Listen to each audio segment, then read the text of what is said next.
फिरौन ने आदेश दिया कि सभी इजरायली लड़के मार दिए जाएं।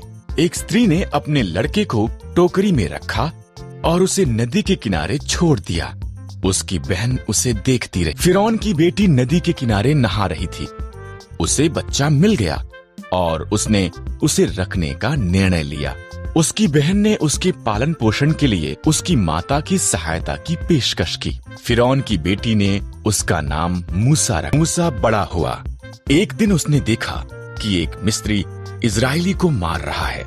मूसा ने मिस्री को मार दिया और मिद्यान को भाग गया और 40 साल तक एक चरवाहा होकर रहा। मूसा होरब पर्वत पर अपनी भेड़ों की निगरानी कर रहा था। परमेश्वर की आवाज एक जलती झाड़ी से बोलने लगी, मूसा, मेरे लोग कष्ट में हैं। मैंने उन्हें आजाद कराने के लिए तुझे चुना है। मैं नहीं कर सकता, मूसा ने जवाब दिया। मैं तुम्हारी सहायता करूंगा। परमेश्वर ने वादा किया। अपनी लाठी नीचे फेंक। मूसा ने किया। वो लाठी एक सांप में बदल गई। जब उसने इसे उठाया, वो पुनः एक लाठी बन गई। अपना हाथ ढांप ले, परमेश्वर ने कहा। मूसा ने ऐसा ही किया। उसने देखा ये रोग से भर गया था। जब उसने दोबारा किया, वो चंगा हो गया था। ये जाकर फिरौन को दिखा।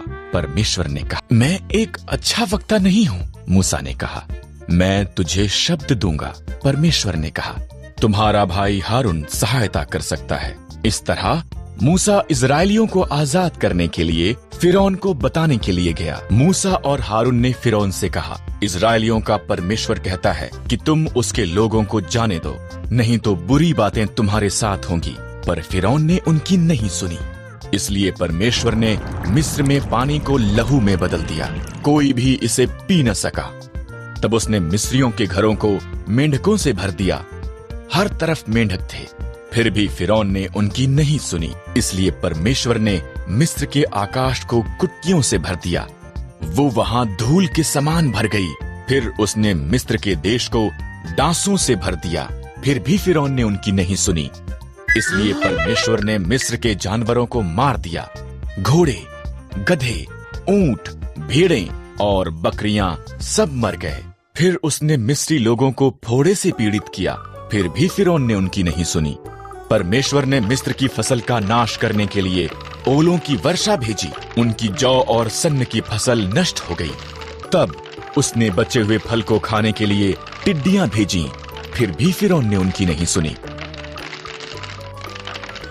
इसलिए परमेश्वर ने देश में अंधकार भेजा। फिर भी फिरौन ने उनकी नहीं सुनी। परमेश्वर ने कहा, मैं मिस्र में प्रत्येक पहिलौठों को मार दूंगा और सभी पशुओं के पहिलौठों को भी। मेरे लोग एक मेमने को मारें, उससे खाएं और उसके लहू को उनके द्वार की चौखट पर लगाएं। मैं लहू को देखूंगा और उनके घरों को छोड़ दूंगा। उनके बच्चे नहीं मरेंगे। तुम इसे फसह कहोगे और सदा उसे याद रखोगे। इजरायलियों ने परमेश्वर की आज्ञा मानी, पर मिस्रियों के पहिलौठे मर गए, यहाँ तक कि फिरौन का पुत्र भी। अंत में फिरौन ने सुनी और उसने इजरायलियों को जाने दिया। 10वीं विपत्ति में फिरौन के पुत्र के मरने के बाद उसने इजरायलियों को जाने दिया। वो लाल समंदर के पास थे जब फिरौन ने अपना मन बदला और उनका पीछा किया। जब इजरायलियों ने फिरौन के रथों को देखा, वो बहुत भयभीत हो गए।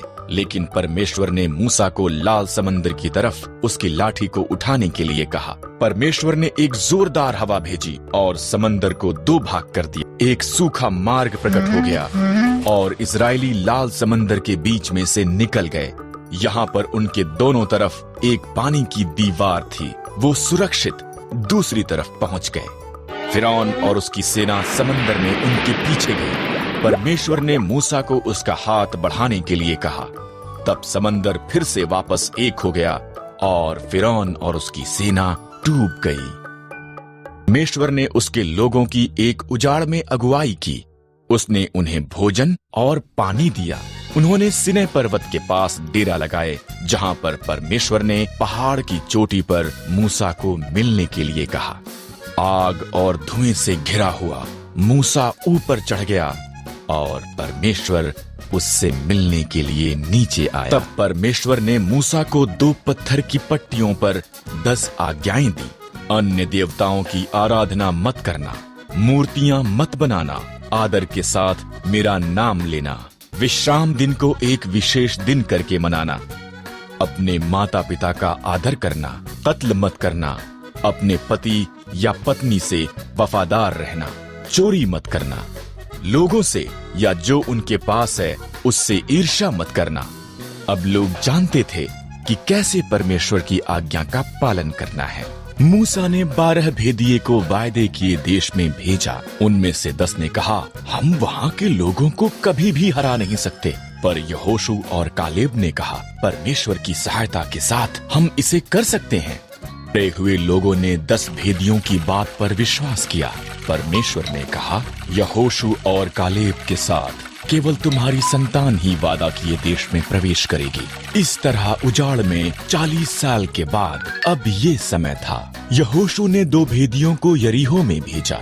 वो राहाब नाम की एक स्त्री से मिले, जिसने उन्हें छिपाया और दीवार से नीचे उतरने में सहायता की। उन्होंने उसे और उसके परिवार को बचाने का वायदा किया। इजरायलियों ने यरदन नदी पार की। पहले याजक वाचा का संदूक उठाए आगे गए। जब उनके पांव ने नदी को स्पर्श किया, तब उसने बहना बंद कर दिया। हर कोई सूखी भूमि से होकर निकल गया। यरीहो था।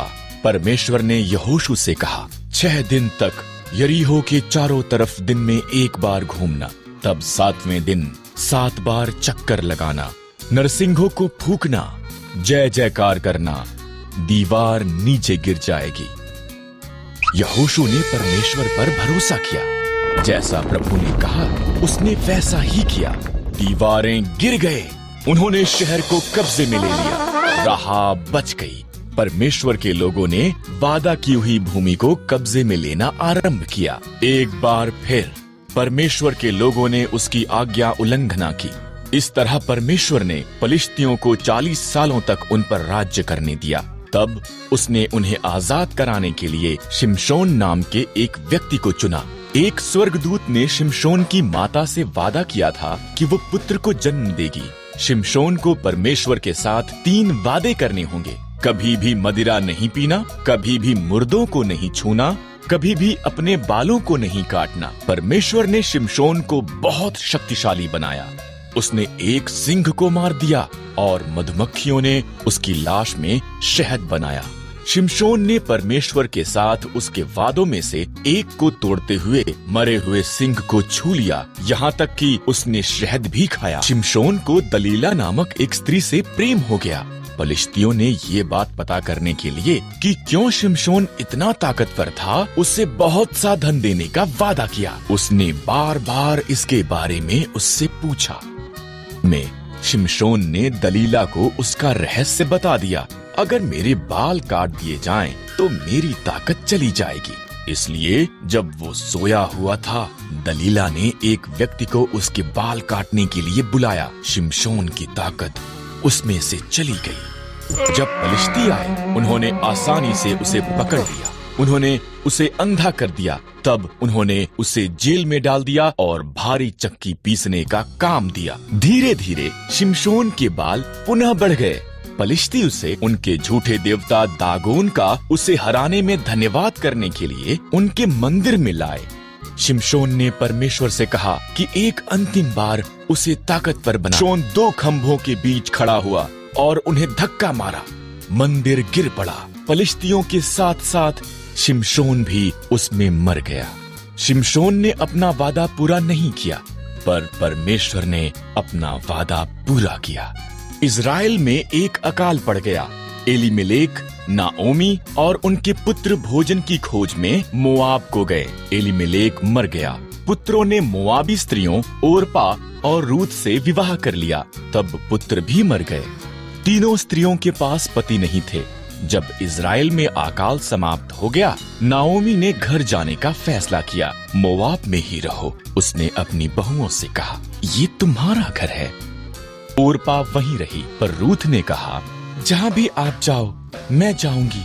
आपके लोग मेरे लोग होंगे, आपका परमेश्वर मेरा परमेश्वर होगा। रूथ और नाओमी इकट्ठे वापस इज़राइल को गईं। ये इज़राइल में फसल के कटने का समय था।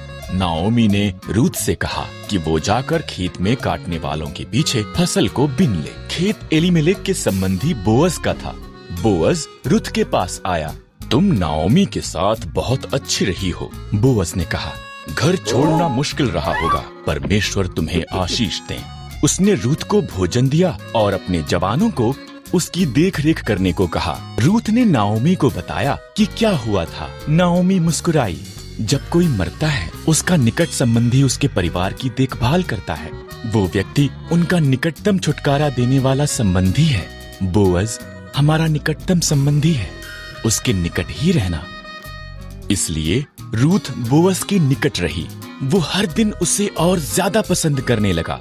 बोअज ने एलीमेलेक की जमीन खरीदी और नाओमी और रूथ की देखभाल की। तब उसने रूथ को उसके साथ विवाह करने के लिए कहा। रूथ से एक पुत्र ओबेद पैदा हुआ। ओबेद का पुत्र यिशै था।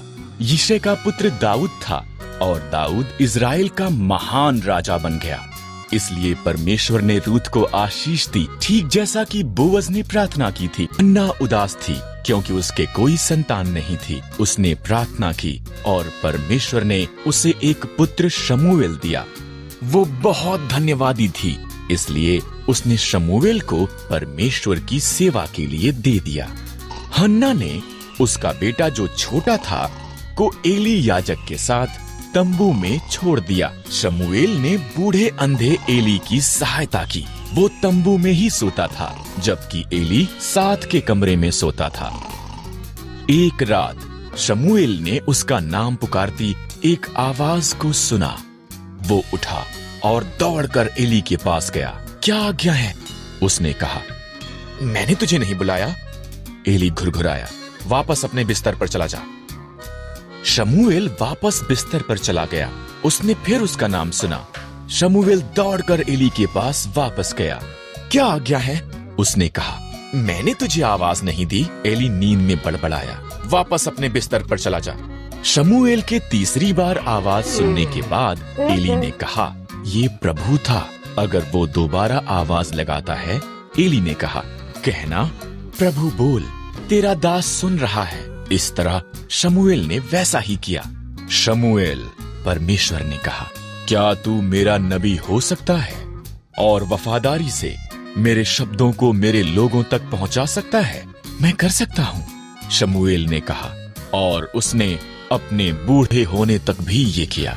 इज़राइल के पहले राजा का नाम शाऊल था। राजा शाऊल ने परमेश्वर की आज्ञा नहीं मानी, इसलिए परमेश्वर ने शमूएल नबी से कहा, शिये नाम के एक व्यक्ति को ढूंढ, उसके पुत्रों में से एक नया राजा होगा। शमूएल को यिशै बैतलहम में मिला। उसने यिशै के 7 पुत्रों को देखा। वो सुंदर और बलवान दिखते थे।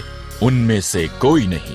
परमेश्वर ने कहा, मैं बाहरी रूप को नहीं देखता, मैं एक व्यक्ति की आंतर्य दिल की परवाह करता हूँ। यिशै ने उसके सबसे छोटे बेटे को संदेश भेजा, जो खेतों में भेड़ें चरा रहा था। शमूएल ने उसे देखा और परमेश्वर ने कहा, वही है। इस तरह दाऊद नया राजा होने के लिए अभिषिक्त किया गया था। कुछ समय के बाद इज़राइलियों ने पलिश्तियों के साथ युद्ध किया। एक दानव पलिश्ती सिपाही गोलियत ने इज़राइलियों को उसके साथ लड़ने के लिए एक योद्धा को भेजने के लिए कहा, पर सभी इज़राइली डरे हुए थे। दाऊद सेना में उसके भाइयों के लिए भोजन लेकर आया। उसने गोलियत की चुनौती सुनी और डरा नहीं। परमेश्वर की सेना का अपमान करने की उसकी इतनी हिम्मत। दाऊद ने कहा, मैं उसके साथ युद्ध करूंगा। अचंभित हुए राजा शाऊल ने दाऊद को अपने शस्त्र देने की पेशकश की। नहीं, दाऊद ने कहा, परमेश्वर ने जंगली जानवरों को मारने में मेरी सहायता की है, वो गोलियत के विरुद्ध भी मेरी सहायता करेगा। दाऊद ने 5 पत्थर और एक गोफन लिया। मैं एक कुत्ता हूँ, गोलियत दहाड़ा।